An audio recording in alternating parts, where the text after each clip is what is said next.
আজ আমি চিংড়ির মালাইকারি তৈরি করার জন্য এখানে আমি মিডিয়াম সাইজের 250 চিংড়ি মাছ নিয়ে খোসা ছাড়িয়ে লবণ হলুদ মাখিয়ে নিলাম। এবার আমি একটি প্যানে সরষের তেল গরম করে মাছগুলোকে ভেজে তুলে নেব। নারকেলের দুধ তৈরি করার জন্য আমি অল্প পরিমাণ নারকেল কেটে নিয়ে মিক্সিতে পেস্ট করে নেব।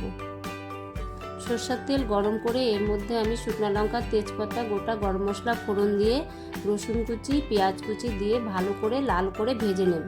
এর মধ্যে এবার আদা বাটা, জিরে বাটা, লঙ্কার গুঁড়ো, স্বাদ মতন লবণ, হলুদ গুঁড়ো, সামান্য জল দিয়ে একটু টমেটো সস দিয়ে আমি মশলাটাকে কষিয়ে নেব। আর এর মধ্যে আমি চিংড়ি মাছগুলো দিয়ে মশলার সাথে ভালো করে কষিয়ে নেব।